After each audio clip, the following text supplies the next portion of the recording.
안녕하세요. 40대 주부입니다. 저희 시어머니 이야기를 하려고 해요. 아무리 세상에 규율이 무너지고 위아래 간의 서열이 없어졌다지만 아직까지 아래 사람은 윗사람을 공경하고 윗사람은 아래 사람을 챙겨주고 보살펴 주는 게 인지상정이잖아요. 하지만 시어머니는 달랐습니다. 아랫사람은 철저히 무시하고 짓밟는 스타일의 여자였어요. 자연히 제가 존경할 리도 없고 싸움만 했습니다. 근데 더 큰 문제는 시어머니의 이상한 돈 계산법 때문이었어요. 예를 들어 10,000원을 빌려드렸다고 가정을 하면 빌려간 사람이 10,000원을 갚는 게 기본이잖아요. 이자를 바라는 것도 아니에요. 10,000원을 그대로 갚으면 됩니다. 근데 저의 시어머니는 9,000원만 주는 거예요. 그래서 1,000원은 왜 안 주세요? 라고 물어보면 10,000원을 갚는데 내가 노력했으니까 1,000원 정도는 수고비 정도로 떼주는 게 당연한 거 아니야? 이런 식이었습니다. 아마 지구상 어디에도 이런 계산법은 없을 거예요. 정말 어이가 없는 계산법이잖아요. 처음엔 장난인 줄 알고 아유 그럼요 어머니 하며 맞장구 친 게 화근이었죠. 솔직히 시어머니가 1,000원 빼줘 이러는데 어떤 며느리가 안 돼요 이러겠어요. 그냥 맞장구 친 게 지금까지 큰 문제를 일으키게 된 거죠. 어쨌든 시어머니는 돈 계산법도 좀 이상했고 돈에 대한 집착이 굉장히 심했습니다. 그래서 하루는 남편에게 슬쩍 이야기를 했죠. 여보, 어머니는 왜 저렇게 돈에 집착을 하셔? 그랬더니 남편 말이 어릴 적에 우리 집이 쫄딱 망해서 길바닥에 살 뻔했잖아. 그때 엄마가 시장에서 악착같이 일해서 지금 우리가 이렇게 사는 거야. 그 말을 듣는 순간 시어머니의 억척스러움이 가족을 위해서 그런 거였구나 이렇게 생각을 하니까 이해가 됐습니다. 사실 시어머니는 남편을 일찍 떠나보내고 남편 하나 잘 키우겠다고 시장에서 정말 억척스럽게 사신 분입니다. 정말 안 해본 장사가 없으실 정도라고 들었어요. 그래서인지 시어머니는 돈에 집착이 굉장히 남다르셨어요. 돈이 된다고 하면 정말 양잿물도 드실 분이셨죠. 그리고 돈을 벌기 위해서라면 우정도 의리도 버리겠다며 막걸리 드실 때마다 이야기를 하셨거든요. 물론 모두들 그게 농담이려니 생각하고 웃어 넘겼습니다. 지금은 무릎이 안 좋아지셔서 따로 장사는 못하지만 워낙 인맥이 좋으신지라 여기저기 다니면서 동네 사람들 고충도 해결해주고 누구한테 뭔가 필요한 일이 생기면 서로서로 연결도 해주는 소일거리로 하루하루 지내고 계십니다. 어쨌든 시어머니의 돈에 대한 집착 그리고 그 이상한 계산법을 알고 난 이후 시어머니의 괴상한 돈 계산법을 웬만하면 이해해 드렸습니다. 근데 어느 날 시어머니가 저에게 친목계에 들어올 생각이 없느냐는 거예요. 사실 제가 보험 영업을 하는데 사람들 인맥이 굉장히 중요한 터라 모임이나 단체 활동에 얼굴을 많이 비치는 게 중요했던 터라 귀가 쫑긋하더군요. 그래서 시어머니에게 누구랑 어떻게 하는 거냐고 여쭸더니 동네 재래시장 상인 몇 명하고 건물주 아주머니 몇 분이서 하는 개라는 겁니다. 이미 몇십 년을 한 동네에서 사는 분들이고 신원도 확실하니까 저도 같이 해보라는 거였어요. 액수가 살짝 부담되긴 했지만 시어머니 부탁이고 돈에 대해선 집착이 심한 분이니까 갯돈을 떼일 일도 없을 거란 생각에 전 그러겠다고 했죠. 처음엔 아주 순조로웠어요. 갯돈도 잘 내고 모임도 잘 나가서 애교를 좀 떨면 시장 상인 언니들이 엄청 이뻐해 주셨거든요. 자연히 언니들이 사람들도 소개시켜주고 그 덕에 보험 영업 실적도 좋아지니까 점점 개모임의 충실도가 올라갈 수밖에 없었습니다. 근데 하루는 시장 언니에게 전화가 온 거예요. 시어머니가 개 주고 곧 개돈을 받을 순번인데 연락이 안 된다는 거였어요. 어머니가 몸이 안 좋으신가 보네요. 연락하실 거예요. 이렇게 말하고는 전화를 끊었는데 전 뭔가 기분이 싸하더군요. 혹시나 하는 마음에 시어머니 혼자 사는 댁으로 가봤더니 아니나 다를까 예감이 딱 적중한 겁니다. 생활용품은 그대로 놔두고 옷가지 몇 개랑 통장이랑 돈이랑 들고 이미 야반 도주를 하셨더라고요. 시어머니가 점심마다 시장을 돌면서 현금을 직접 거둔 후에 갯돈 통장에 입금하는 방식이었기 때문에 집안에 통장이 있어야 하는데 아무리 뒤져도 통장이 없는 거예요. 그리고 이미 몇 차례나 시어머니가 사람들 앞에서 통장을 보여주며 봐, 돈은 잘 모으고 있다니까. 이랬기 때문에 통장이 없다는 것은 시어머니가 사라졌다는 의미였습니다. 순간 하늘이 노래지더군요. 사실 저는 큰돈을 피해 입은 건 아니지만 동네 시장 언니들이 걱정이 됐어요. 어쨌든 일이 더 커지기 전에 남편에게 이 사실을 전화로 알리고 시장 언니들에게 시어머니가 사라진 것 같다고 알렸죠. 그리고 경찰에 신고는 해두었고요. 다들 처음엔 걱정하더니 역시나 그중 어떤 언니가 근데 며느리니까 시어머니가 어디로 도망갔는지 알 거 아니야 이러면서 저를 의심하는 겁니다. 그 이야기를 듣는 순간 저도 화가 확 오르는 거예요. 근데 화를 꾹 참고 제가 알면 이러고 있겠어요 하며 조심스럽게 답했습니다. 그랬더니 그 언니가 너도 한통속 아냐? 지금 네 시어머니랑 짜고 지금 니네 쇼하는 거지? 이러는 겁니다. 정말 사람 환장한다는 기분을 알겠더군요. 그래서 전 지금 말이면 단 줄 알아요? 하며 그 언니랑 한판 붙게 됐습니다. 난장판도 이런 난장판이 없을 거예요. 친한 언니랑 싸우게 되고 누명도 쓰고 돈도 날리고 정말 억울하더라고요. 더 큰 문제는 남편이 화병으로 드러누운 거예요. 아무래도 자기 어머니가 사기치고 다녔으니 어떤 자식인데 버틸 수가 있겠어요. 시어머니는 동네에 민폐, 집안에 민폐를 끼치곤 어디론가 사라졌습니다. 경찰이 피해금을 대충 조사해보니 3억 원쯤 되더군요. 게다가 시어머니는 갯돈을 이미 다 써버리고 난 후여서 A개 모임은 B개 모임 돈으로 메꾸고 B 모임은 C 모임으로 메꾸고 C는 또 A로 메꾸고 이런 식으로 돌려막기를 했었다는 겁니다. 정말 돈 문제 하나는 기가 막히게 처리했더군요. 다들 혀를 내두르며 시어머니 욕을 하는데 차마 욕하는 사람 편에서 거둘 수도 없고 그렇다고 욕을 할 수도 없으니 정말 답답했습니다. 그렇게 한 1년쯤 지났을 무렵이에요. 동네 사람들한테는 거의 쓰레기 취급 당하면서 지냈죠. 저희도 다른 동네로 이사 가려고 준비를 거의 마친 상태였습니다. 근데 시어머니에게 연락이 온 겁니다. 따로 만날 수 없냐는 거였어요. 다른 사람 같았으면 경찰에 바로 신고해서 잡았겠지만 그래도 가족인지라 도대체 무슨 사정이 있는지 드러나 보려고 시어머니를 동네에서 멀리 떨어진 곳에서 비밀리에 만났습니다. 전 만나자마자 깜짝 놀랐습니다.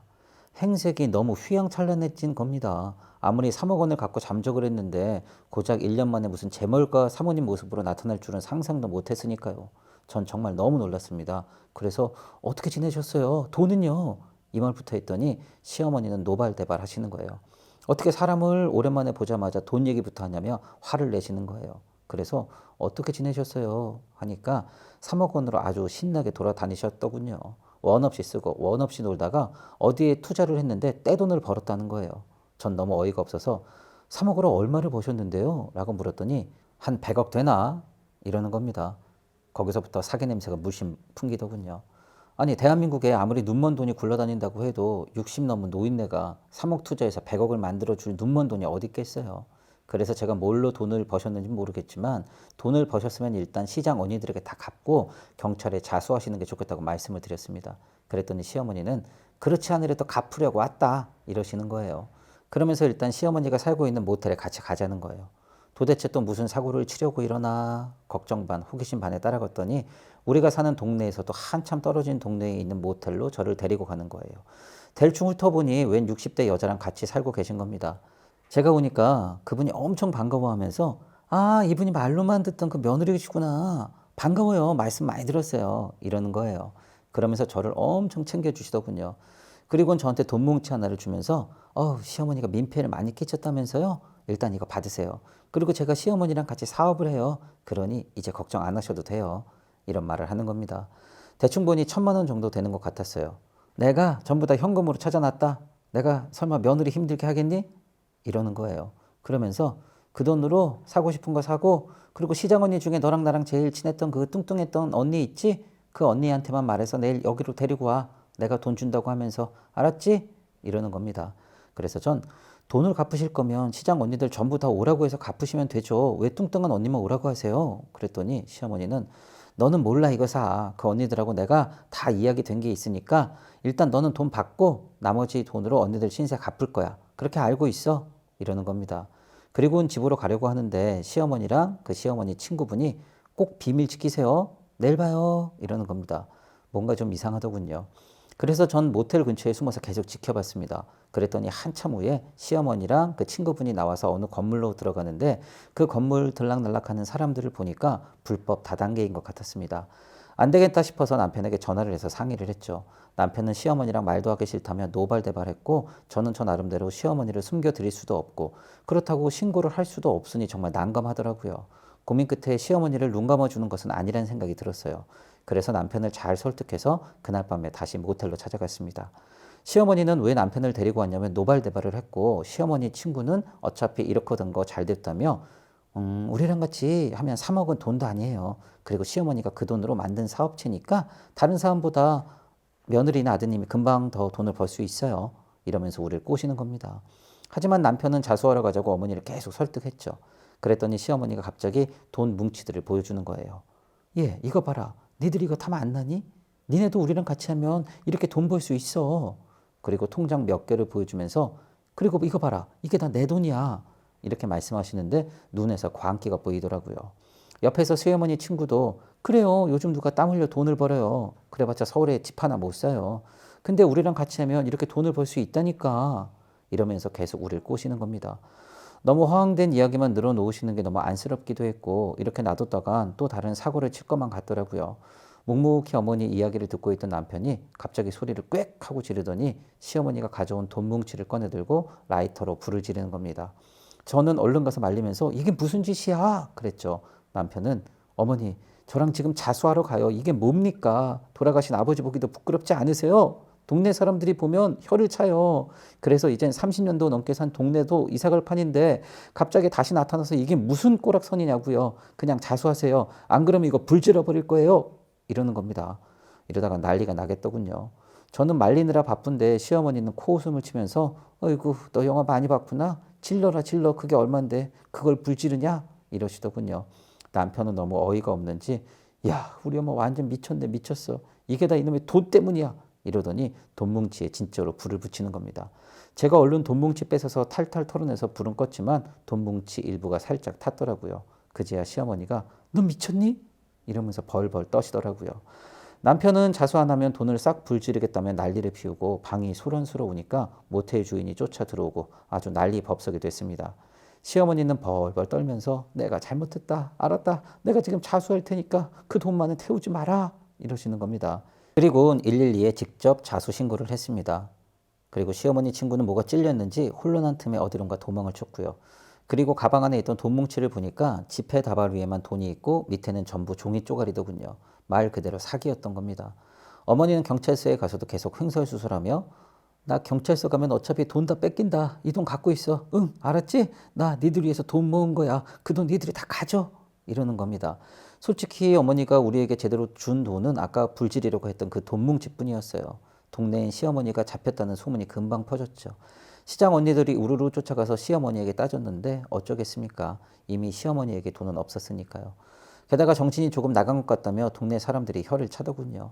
남편은 돈도 잃고 동네 창피해서 이사 가게 생겼고 어머니는 정신도 나가신 것 같다며 매일 술만 마셔댔습니다. 그래도 어쩌겠어요. 시어머니가 잘못하신 거고 죄의 대가는 제대로 치르셨어야 했으니까요. 그리고 얼마 안 있어서 저희는 동네를 떠나 다른 곳으로 이사를 했고 어머니는 지금 재판 진행 중입니다. 그리고 시어머니 친구로 바람을 잡던 불법 다단계 아줌마가 제 번호를 어떻게 알았는지 딱 한 번 전화가 왔었어요. 그 돈 뭉치를 돌려달라는 전화였죠. 참나 어이가 없더군요. 그래서 전 이 돈을 왜 돌려줍니까? 제 돈인데. 그랬더니 그게 왜 며느리 돈입니까? 내가 고객 모집용으로 모아둔 돈인데 당신 내 돈 안 돌려주면 절도죄로 신고할 거야? 하면서 큰 소리를 치곤 전화를 끊더군요. 아니 지금 불법 다단계로 내가 신고해도 모자를 판국에 저를 절도죄로 신고하다니 어이가 없었지만 지금까지 조용한 걸 보면 자기도 뭔가 구린 게 있으니까 아무 소리 못하는 듯합니다. 정말 돈에 집착해서 끝내 사고를 치신 시어머니 때문에 정든 동네를 떠나야 했지만 그래도 죄의 대가를 받고 시어머니가 이젠 돈보다는 주변 사람들과 우정 있는 삶을 사셨으면 좋겠습니다.